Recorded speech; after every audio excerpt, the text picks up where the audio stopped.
And we are live. Hello and welcome to this week's Bisq growth call. As usual, we'll be discussing um, how Bisq has been doing in the past week and also what we can do to help Bisq grow as a network and as a decentralized exchange.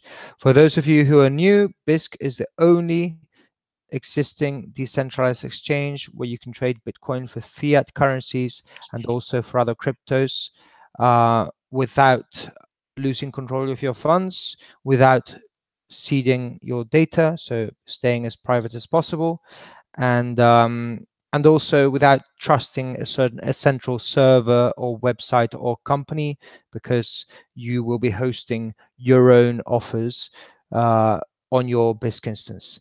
So why is Bisq decentralized? Not just for the sake of it, but because this allows Bisq to be censorship resistant, because this allows Bisq to offer more privacy than any other exchange, and because this allows Bisq to give traders full control of their funds. You do not have to lose control of your funds to be able to buy and sell. You do not have to send your money, be it fiat currency or Bitcoin, to a company or an exchange who's going to hold it for you to be able to trade. You can do so in a decentralized manner. So joining me are Manfred, Kara, and Paul. And it's going to be a short call today because Christoph Ateneda is not here, and we're going to start off by commenting a bit the numbers for the past few weeks. I'm going to try to share my screen. I always mess this up, but let me try. Here we go. Right, yeah, it's gone crazy, but you can see my screen now, right, Manfred? Okay, so here's the growth call with the agenda on GitHub. This is, by the way, GitHub is the place where you can learn the most about Bisq because everything is published there. Although if you want more instant feedback, Slack is a very good channel to collaborate for Bisq. So the first thing I want to point out is that in the past few weeks, we've had a lot of volume in the Monero to Bitcoin trading pair. As you can see, in the past 24 hours, it's been almost $160,000. It's been the highest volume trading pair on Bisq by far. And if you look, pointing here at the last few months, since August, we've had almost 100 Bitcoins every week in Monero volume. So decent volumes that would actually allow Bisq to be very sustainable for the future. Then I want to take a quick look, and this is all new, by the way. So we had some large volume back in December 2017, but that was, all part of the bubble. But it seems that the Monero community is really coming to know Bisq and enjoy the advantages of privacy that it offers. Obviously, Monero is a privacy coin. People are very sensitive on privacy, and after looking around, most people in Monero, Reddit, and so on have realized that the only place you can trade without having to create an account, without having to give up your data, without having to even, in the case of altcoins, give your name, is Bisq. And to do so safely, obviously, thanks to Bisq's double escrow system and smart contract. On the other hand, we have Ether to Bitcoin trading pair. As you can see, there is actually a bit in the offer book right now. There are a few offers, but still tiny volumes, hardly ever more than a Bitcoin a day. And in my opinion, this should change. Obviously, there are more options to trade Ethereum for Monero, for Bitcoin, and especially if you don't care about privacy. But if you do care about privacy, Bisq is an option to consider. So to all those Ethereum holders out there, give it a try. You don't have to open an account. You just install the Bisq client and place an offer or take one of the ones that are there. Moving on to the fiat currencies, as you all know, Euro to Bitcoin volumes have been stable for a long time, growing overall, but obviously not reaching the hazy days of the end of last year's bubble in Bitcoin. These volumes are measured in euros, by the way, so that's part of the reason why. But the offer book, as you can see, is very healthy. There's always more than 20 offers over there. We've reached 40 some days. So there's activity, And obviously, when the market heats up and there's more movement in the price, there'll be even more activity. But it's consolidated. There's enough users so that this can grow organically in a very nice way, and we don't have to I don't think there's much we can do to push it to the next level. It's just going to happen. Dollars is slightly lower volume, and I think there's things to improve there. It's stable. We have Bitcoins traded every day, multiple trades every day, plus a normal healthy offer book with more than 10 offers, so that if you try it, there's something to do always.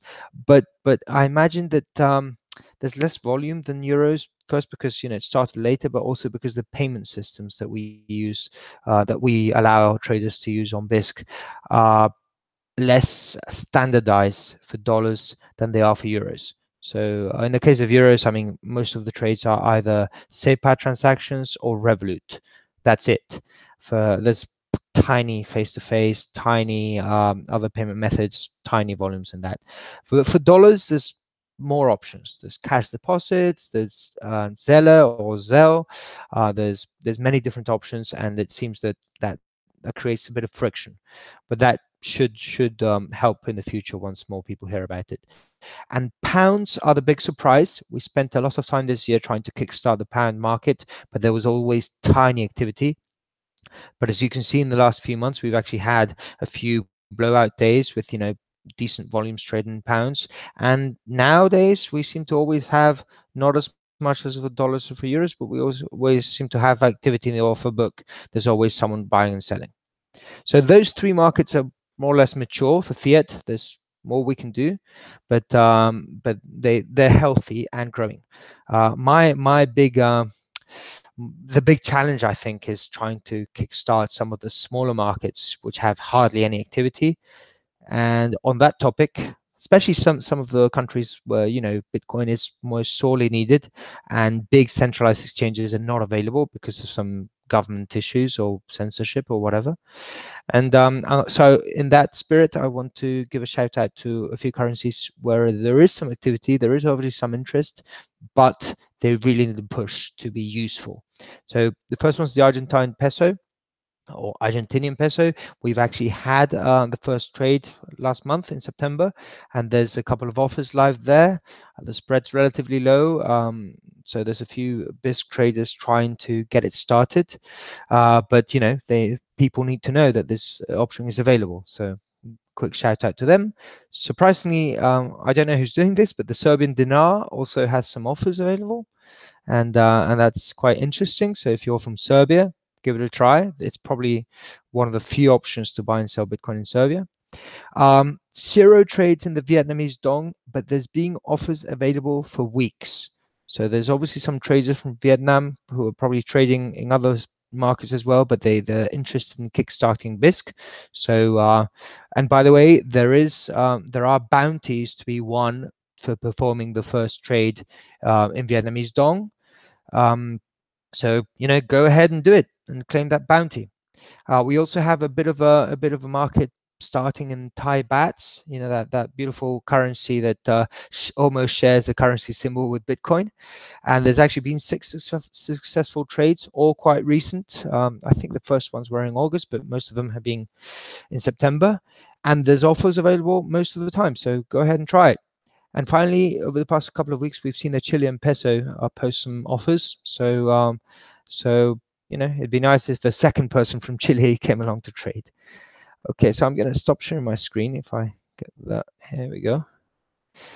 And that's it for the activity summary.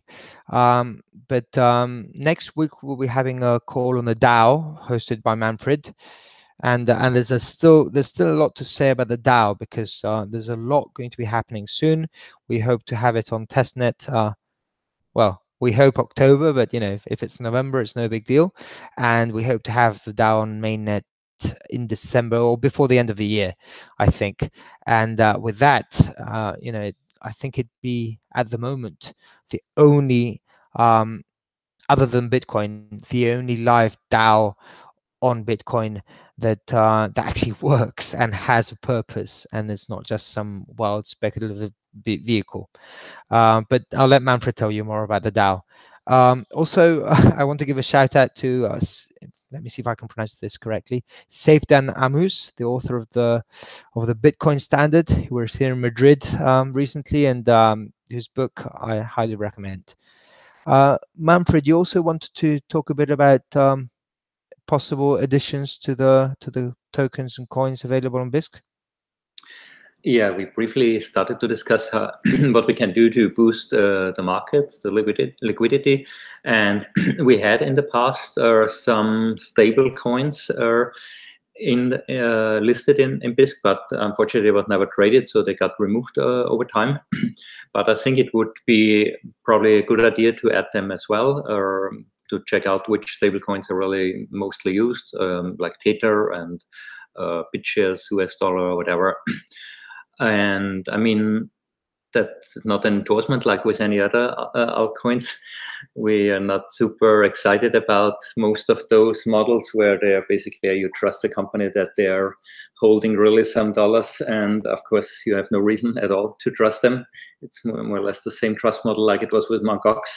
But also with banks, right? But also with banks. Yeah. If you're trading fiat, if you're trading fiat for Bitcoin on Bisq, you are trusting your bank and you're giving your bank data. So here we have some of the disadvantages of trusting a third party, but on the other hand, on Bisq, we see that when trading altcoins, you give up less privacy than otherwise. Yeah. So there's always risks and there's advantages and disadvantages. Yeah, and I think it's interesting for those who are mainly interested in speculation and not really going in and out of Bitcoin when you don't really want to hold their fiat currency in cash. Then yeah, it's more convenient. You don't need to go over the fiat system directly when you want to speculate on the dollar to Bitcoin price.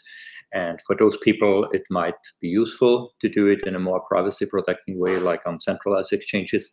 And I think we probably should add this payment methods again, or this altcoins again, and also make a little bit of publicity around it to find those users. I think the usual Bisq user, they are a little bit more the Bitcoin maximalist type of person, and they don't have a very high opinion about stable coins and the basic concept of stablecoin. And I think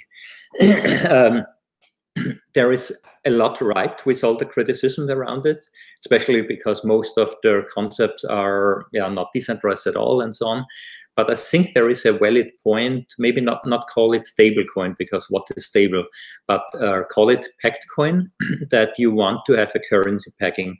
And to do it, when you orient it on classical hedging, on currency hedging, then I think it's more clear that it makes sense and that it can work. I mean, normal currency hedging works when you want to make an insurance against currency volatility. You are entering a hedging contract and you get the predefined exchange rate in future. And the one who is offering you the hedge, he will take a fee. So you have to pay for this risk, and it depends on the volatility and of the asset. But I think that's a model which exists since a long time. And when you build pegged currency, which is honest and expose the costs to the user of the pegged currency and not hiding this or externalizing the cost to somebody else, I think then it could work. And it has some benefits because some people don't want to be exposed to a currency exchange risk. And for those people, it would make sense to use such a pegged currency. Unfortunately, I'm not aware of. You know, Manfred, why I'd really like to have Tether on Bisq, because I've been reading all this stuff about how Tether is manipulated by bots on other exchanges, and because you can't do that on Bisq, we might actually see a true price for Tether that tells you, you know, how much the market discounts the solvency of its issuer. So I actually, you know, even if you don't like stable coins or pegged coins, it's good to give them, you know, expose them to the free market. Yeah, it cannot be worse when they are on Bisq as well. But I think, anyway, I think that would be a nice small addition. I would not expect too much in short term, but midterm, I think we could attract certain types of users, what we don't have probably at the moment. And the other big thing will be the API. The developers are working on this. That should be shipped in the next release, mid to end of this month. And I heard that there are already people working on trading bots and so on, and then provide hopefully real examples how to use the API and how to benefit from such trading bots to use them with Bisq. And yeah. By the way, last week I was looking at the. I think I mentioned it to you, but I might as well tell everyone. I was looking at the numbers for the DAO, and thinking of a future in which the DAO might be like a sustainable business model, and be able to last for a long time even after you and I are all gone, and doing other stuff. And I was surprised because if we actually can keep up volumes similar to the ones that we're having this week and the previous week, the Bisq DAO will actually be able to pay developers and survive and be an actual sustainable company, or the organization. I was so this week we had the compensation requests from contributors for September, and I think it was something like 43,000. I don't know, around 40,000 Bisq tokens, which we consider equivalent to the dollar at the moment. So just with double the current volumes, which is something very achievable by next year, that could be paid out of pocket every month by the Bisq DAO. And it could actually employ people, not just true believers, but it could actually have employees. Yeah, that's a very good development, and thanks to their Monero volume. I think the last days, as when we have the full months, like the last week, I think we're reaching already nearly maybe break even. I've not done the numbers exactly, but we're getting very close to on trading fees what we are spending per month on contribution requests. And the average in the last year was something like 43,000 Bisq, which is at the moment equivalent to $43,000 US.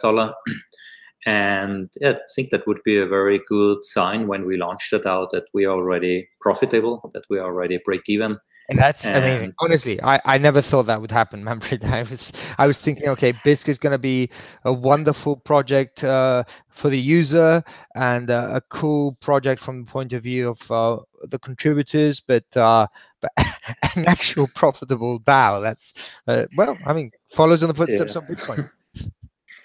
Yeah, actually, I was never taking these numbers too serious, because from my experience, there are so many external factors which can push up the numbers extremely, like especially when the Bitcoin price was going up, you get suddenly 10 times more volume without doing anything or changing anything.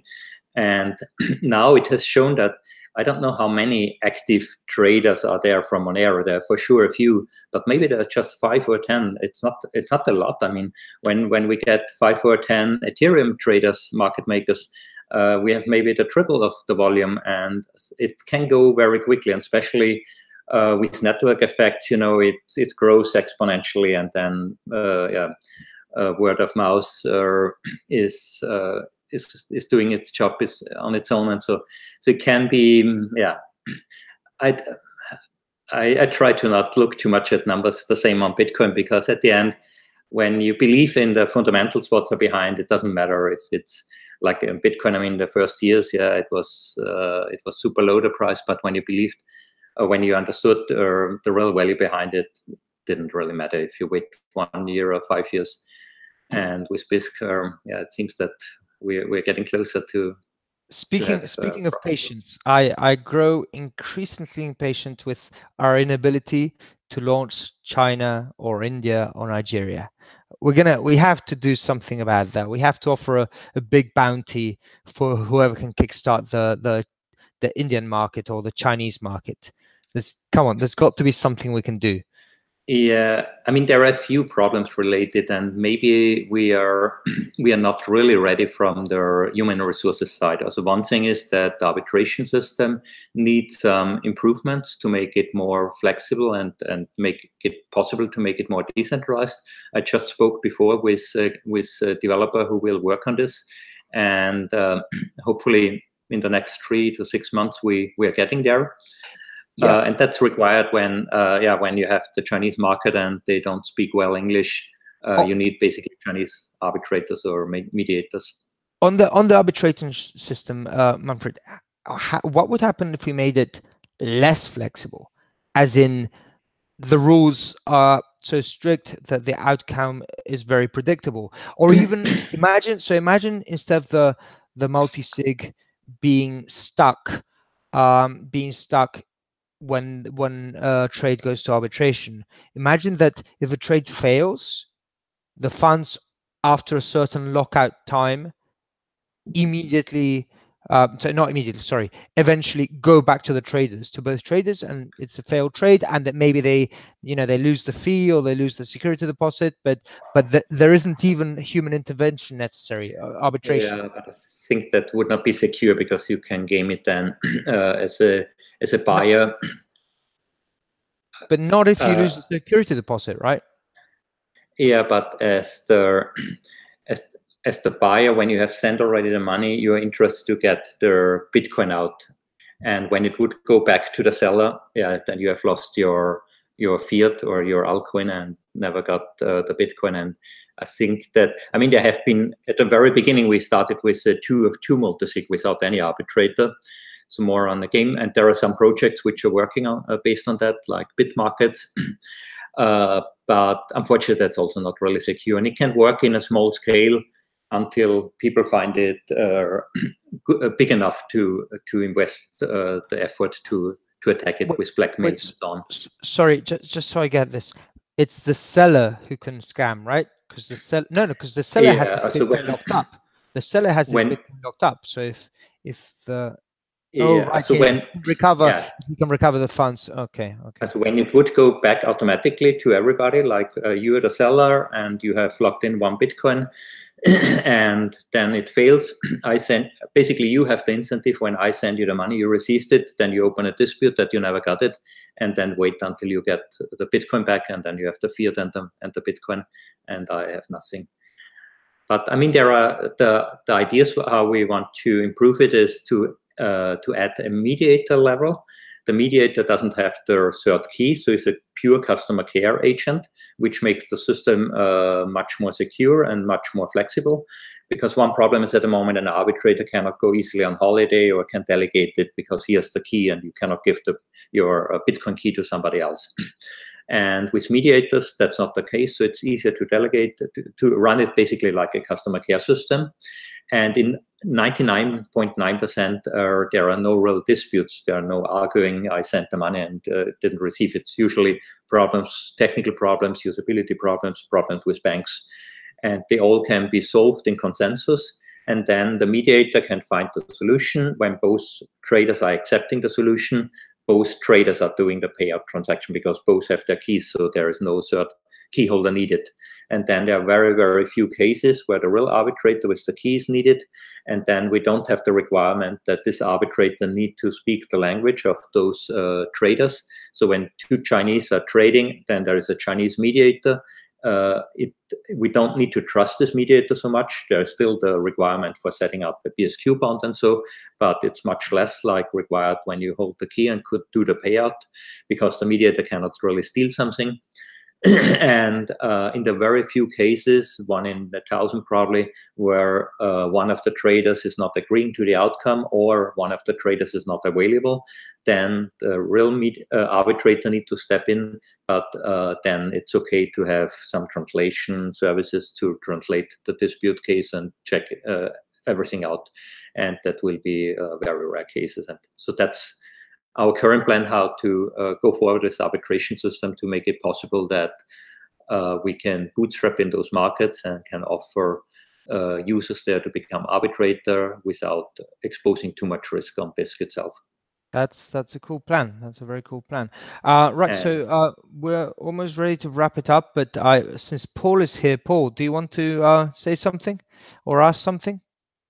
Sure, yeah. Hi, Manfred, and hi, Flix, and thank you for inviting me on the call today. I was just one of the contributors at the September kickoff event that you guys did, and that was a lot of fun. So I'm proud to say I'm like a member of the Bisq DAO now, I suppose, or I'm a stakeholder with 10 BSQ tokens. Very proud of that. And let's see. Yeah, I'm here because I'm like a big believer in sound money, and I believe that decentralized exchanges are a key piece of the puzzle for the future that we're all driving towards. And I'm hopeful that this DAO will work. My only other experience reading or learning about DAOs was, I think, like the Ethereum DAO a couple years ago that got hacked. So I think it kind of gave DAOs a bad name. So I'm really hoping to see this one succeed, and I'm very interested to see like what the implications are for the future of work in general. I mean, I'm very hopeful that it will facilitate future Bisq development in a decentralized way, but also just in general, how it will impact the future of work is something I'm really interested to see. Yeah, so I participated in the kickoff day. I'm running my own like full node on a virtual private server. So I have Bisq running 24/7 now, which is great. And I've successfully completed 37 trades, and I've had 0 errors. So like no problems for anyone who's listening to this. I've had like a 100% success rate, which is pretty cool. Do you mind if I ask which payment system you used? Yes, I use Zelle exclusively. So I haven't set up any other ones. Like I've been wanting to branch out to like do a face-to-face transaction and maybe just do a bank deposit just to kind of test these other ones out. But so far it's just been Zelle. How long does it take for payments to clear? Is it 24 hours or is it faster than that? No, it's instant. It's instantaneous. So as soon as the Android app notification feature launched, that made my life a lot easier because I didn't have to monitor Bisq, right? Like it's a very simple app, but just the notification itself, really, I think it's like I said somewhere it was like a 10 or 100 time speed up for transactions on average, I would say. Something in that like couple orders of magnitude for sure. It's a really important feature. I've reported one bug so far, and I've cloned the website, but I haven't done any updates yet. So I'm trying to help there, and I promote on Twitter here and there about Bisq.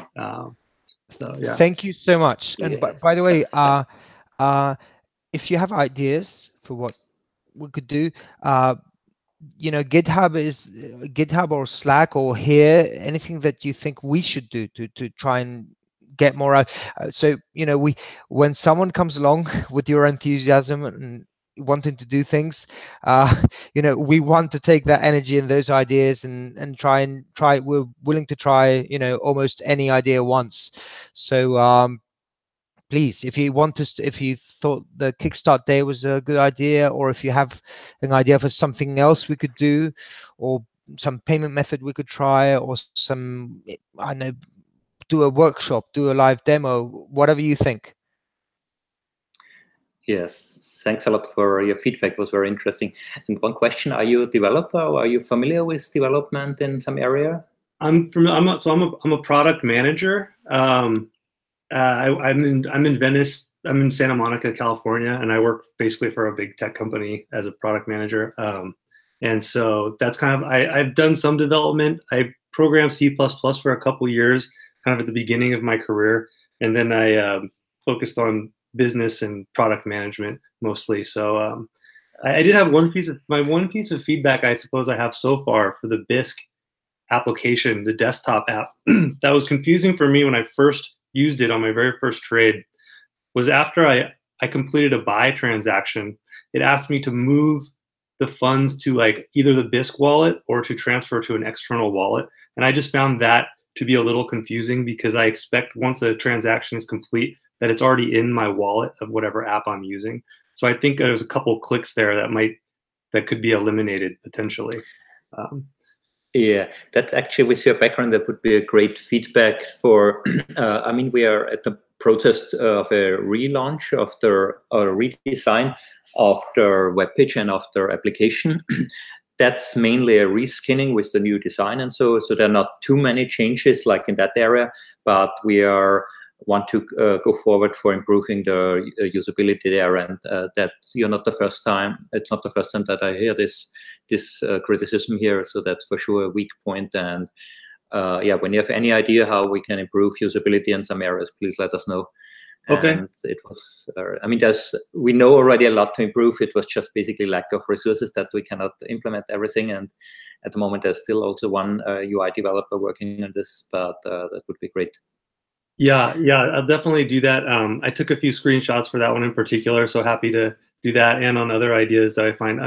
Yeah, I'm very familiar with like the software development life cycle and the effort required to make changes. And it's taken me a little while. It's been really interesting for me learning how Bisq and a DAO will work. It's taken me a while to get familiar with the GitHub repository and with all of the Slack channels and kind of all the processes and understanding the people that are involved. But it's been a really great learning experience, and so I'm looking forward to just kind of keep taking it slow while I have my full-time job here that I do, but still kind of trying to contribute where I can and learning more about how it works. Yeah, thanks a lot. But because it takes such an effort to get to know GitHub, all the channels. It's basically it's a big process. It takes time. Now that you know how to do that and you know how to make a compensation request, any job that you think you could do that would be useful for Bisq, make a proposal. Yeah. Okay. Obviously, if with whatever time you can spare, but you could I don't know, if you as a product manager could think of a marketing strategy or something like that, make a proposal on GitHub so that and obviously people will weigh in and say how much they think that's worth and so on, but try it. Okay, that's great. That's a great suggestion. I'll try. I'll make that one of my next accomplishments that I want to accomplish. Yeah, great. Yeah, and it's also important for us to get feedback how for new contributors where friction, where things which are too complicated or not clear, where we need more documentation, or where to just make the process more simple and easier. And it's for us all an experiment how to run such a DAO. It's a decentralized project where basically there are no bosses and there are no company structures and nothing. So everybody is welcome to join and to work with this. And we still want to get it as effective as possible, and coordinated in a way that not people are working on the same stuff at the same time, and to get them. Yeah, we are not repeating existing models. We are trying something new, and for sure we make mistakes, and we need to fix it quickly. And we want to stay very agile and very flexible and move fast forward. And that's maybe also when you come from a big company, probably quite different. Yeah, when you make a release, it takes probably quite a lot of time and a lot of effort. And yeah, in Bisq, it's still luckily quite fast, everything. Yeah, it's really exciting, and it looks like from my perspective in my short period of time following the project, it looks like it's going quite well. So really excited to try to be part of it, while you're going through this growth phase. Thank you. Anyway, on that high note, I think we're gonna cut it for today, Manfred, unless you want to say something. No, from my side, it's fine. Also, I think there are some questions in the chat. Are there? Oh, here we go. Okay. Do you think Shapeshift decision to implement KYC has been a part of increased volume? No, I don't think so, but it has brought some publicity. So I think people who had never tried Bisq before have started to look for alternatives when they saw the KYC thing, and we've seen feedback on Reddit, on Twitter, and so on.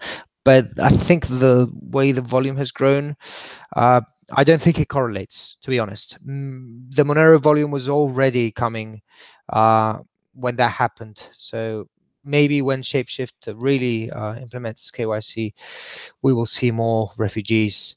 Then there's another question. Maybe SS doesn't appear to work on Tor anymore. Oh, okay, yeah. Well, there you go. Well, another of the users, Doug209 from the chat, says that maybe.